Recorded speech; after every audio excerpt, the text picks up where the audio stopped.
कि चुनाव आयोग जो इस तरह का कुत्सित प्रयास कर रही है अपने प्रयास को संभाल ले और ढंग से जो 65 लाख लोगों का नाम काटा है, जो अपना साक्ष्य दे रहे हैं उनके नाम को दोबारा जोड़ा जाए और गलती से अगर नाम कटा है उन नामों को दोबारा जोड़े और जो नहीं है, जो गलत है वो गलत रहेंगे, लेकिन जो नहीं है, जो गलती से काटा है, जिनको चिन्हित करके काटा गया है, जिनको किसी जाति विशेष के होने की वजह से काटा गया है, उनको जोड़ने का काम करें और जोड़ करके बिहार का चुनाव जो नवंबर में जो होने वाला है वो संविधान के ढांचे में रह के कराएं और बाबा साहब के संवैधानिक हक के तहत कराएं। किसी भी वोटर का बिहार से वंचित करके ये चुनाव नहीं होना चाहिए।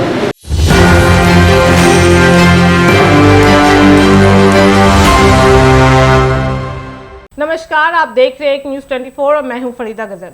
आज की बड़ी खबर बहुजन समाज पार्टी की प्रेस कॉन्फ्रेंस से जुड़ी हुई है, जहां केंद्र प्रदेश प्रभारी अनिल कुमार ने चुनाव आयोग पर गंभीर सवाल उठाए हैं। उनका दावा है कि बिहार में 65 लाख लोगों के नाम वोटर लिस्ट से बिना किसी सूचना या प्रमाण पत्र के हटा दिए गए हैं। आखिर ये किस साजिश का हिस्सा है, चलिए जानते हैं पूरी रिपोर्ट में।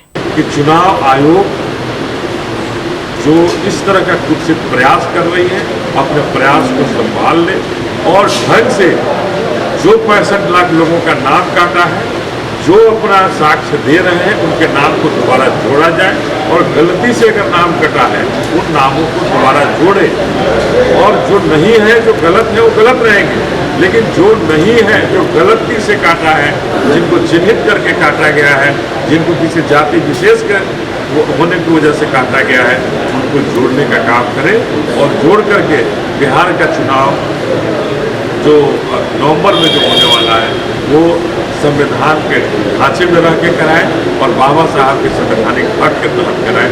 किसी भी वोटर का बिहार से वंचित करके ये चुनाव नहीं होना चाहिए। आपने जो सवाल उठाया है यही सवाल तेजस्वी यादव भी लगातार कर रहे हैं, लेकिन चुनाव आयोग ने 30 सितंबर तक मौका दिया है आप सबको। जो भी आप अभी कह रहे हैं कि मौका दिया जाए, सुधारा जाए, सबको मौका मिला है, तो फिर भी उससे पहले ही हाय तौबा था। देखिए, ये हाय तौबा नहीं है। चुनाव आयोग के कथनी और करनी में बहुत बड़ा फर्क है। चुनाव आयोग ने जो कहा था कि हम जब नाम काटेंगे, जिनका भी नाम काटेंगे तो कारण स्पष्ट करेंगे, किन कारणों से काटेंगे। तो चुनाव आयोग क्यों नहीं कारण स्पष्ट कर पा रही है? तो जो कारण नहीं स्पष्ट कर पा रही है तो चुनाव आयोग पर निश्चित रूप से शंका है और विश्वास हो रहा है कि चुनाव आयोग किसी पार्टी विशेष के लिए काम कर रहा है। अगर ये 65 लाख वोटर जाली थे, गलत थे, तो क्या लोकसभा चुनाव में ये जो वोट डाले गए हैं, ये 65 लाख अगर वोट डाले गए होंगे तो क्या ये किसी के पक्ष में काम नहीं होगा? ऐसे पक्षपातपूर्ण चुनाव में जो चुनाव इसी चुनाव आयोग ने कराया हो तो उस चुनाव को रद्द करने का भी बहुजन समाज पार्टी मांग रही है। वो चुनाव रद्द होना चाहिए। अगर ये 65 लाख जाली थे तो हम जो भी यहाँ से सांसद चुने वो गलत है, जाली है और एक फरेबी ढंग से उन सांसदों का चुनाव हुआ है और उसी ढंग पर हमारे देश के प्रधानमंत्री चुने गए। तो हम तो ये कहना चाहते हैं कि चुनाव आयोग स्पष्ट करे अपनी मंशा को। अगर 65 लाख जाली थे तो क्या लोकसभा चुनाव में ये जो सांसद चुने गए वो जाली ढंग से चुने गए, गलत ढंग से चुने गए? तो ऐसे चुनाव को रद्द करने की जरूरत है। रद्द करने का मांग हम करते हैं, उन चुनावों को रद्द किया जाए और हम सब वही अभी गहन समीक्षा कर रहे हैं। अभी हमने बताया एक सिकंदरपुर का मामला और एक दीघा का 107 नंबर मकान है। इस मकान में एक ही मकान में सारे परिवार, हर एक टाइटल के लोग हैं। वहाँ द्विवेदी जी भी हैं, पासवान भी हैं, रफीक भी हैं, सिन्हा भी हैं, सिंह भी हैं, जो कि हमारे इस बिहार में संभव नहीं है कि बिहार के एक ही मकान में हर एक जाति, हर एक समाज के लोग, मुसलमान भी हैं, मुसलमान भाई भी इस घर में हैं। तो हमें ऐसा लगता है कि ये चुनाव आयोग किसी गलत मंशा से इन 65 लाख लोगों का नाम काट करके किसी पार्टी को राजनीतिक रूप से फायदा देना चाहता है, किन्हीं को फायदा पहुंचाना चाहता है।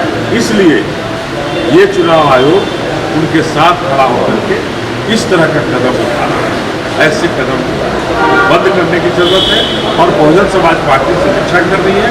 बहन जी भी इस बात की, बहन मायावती जी भी समीक्षा कर रही है, हमारे सांसद से नागरिक गौतम साहब की समीक्षा कर रहे हैं, और जब समीक्षा का परिणाम सामने आएगा तो बहुजन समाज पार्टी निश्चित रूप से आंदोलन करने की जरूरत होगी, आंदोलन करने की जरूरत होगी, आंदोलन करेंगे और चुनाव आयोग को निश्चित रूप से इस बात के संज्ञान लेकर के इन 65 लाख लोगों का कारण स्पष्ट करना होगा। तो आपने देखा कि कैसे बहुजन समाज पार्टी ने वोटर लिस्ट में भारी गड़बड़ी का आरोप लगाया है और लोकसभा चुनाव की निष्पक्षता पर सवाल खड़े कर दिए हैं। अब देखना यह है कि चुनाव आयोग इस पर क्या जवाब देता है और क्या कोई जांच होगी।